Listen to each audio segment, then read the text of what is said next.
What is paleoart? Well, as Macmillan Dictionary defines it, paleoart is a genre of art that attempts to scientifically reconstruct ancient life.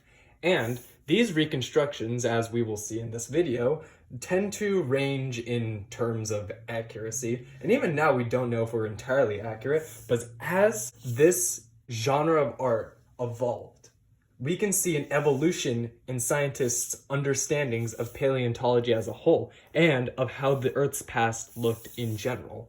And in this video, we will see that these reconstructions of ancient animals will vary in terms of accuracy.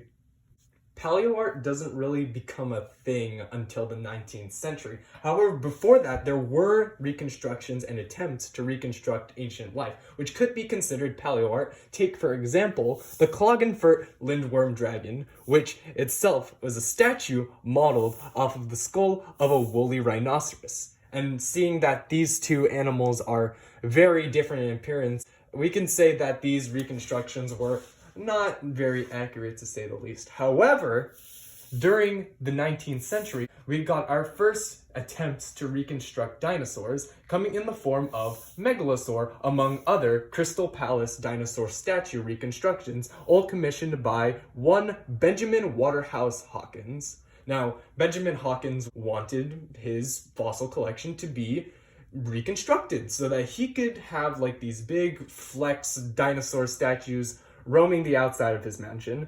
And itself, Megalosaur, this is not what scientists believe it looked like today, but at the time, these were amazing reconstructions and something never even seen before. And the size of these dinosaurs was blowing people's minds. And the publicity gained from this event spawned what can be now known as the Bone Wars. And now the Bone Wars isn't nearly as intense as it might sound, but it was still intense.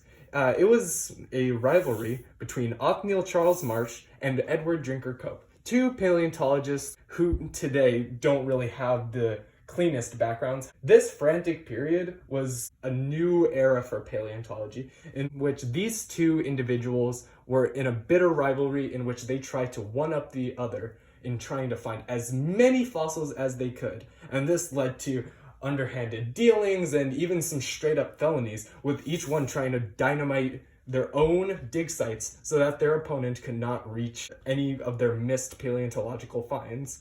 Now, while this seems like it was self-destructive, it did push forward paleontology and renewed interest in the topic coming into the late 19th century. And the new depictions of dinosaurs were not as slow and lumbering as the old depiction of Megalosaur, which, by the way, this is still Megalosaur. But there were these kangaroo-tailed wrestling things, huge, terrible lizards, dinosaur.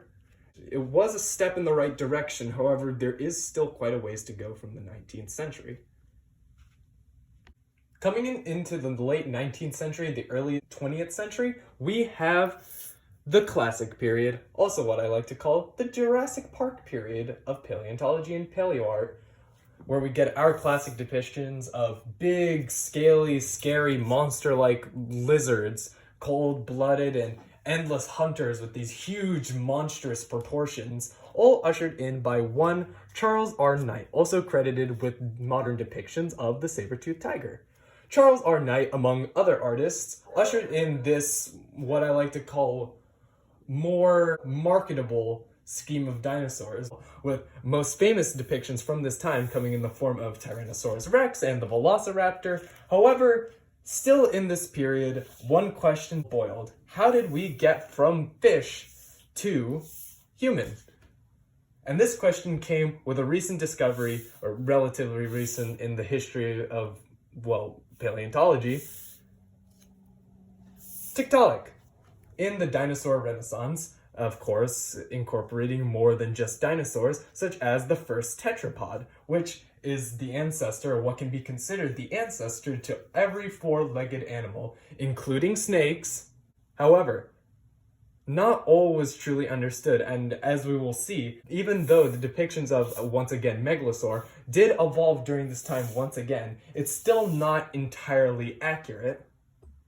This is where we get to the modern day of paleoart, which emphasizes a new understanding of paleontology, flora, and fauna as a whole. These new depictions of dinosaurs especially include stuff like feathers, which dinosaurs did indeed have, considering that one of the earliest ancestors of all dinosaurs did in fact have provable feathers. And these feathers and quills also a part of famous dinosaurs such as Velociraptor and Tyrannosaurus are what are considered the modern depictions. And these modern depictions are as accurate we have gotten, and paleontology, as viewed through the lens of paleoart, has seemed to evolve as so the animals themselves did evolve throughout the ages. And these different depictions, while yes, some being a bit more inaccurate from others, still do show an evolution and a growth of scientific methods as a whole.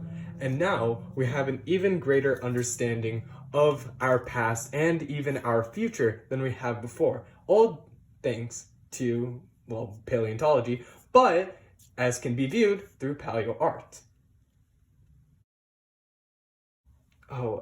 And thank you, Miss Blazinski, for letting me turn this in so late. I'm sorry for making you wait so long, but I hope the product was worth it.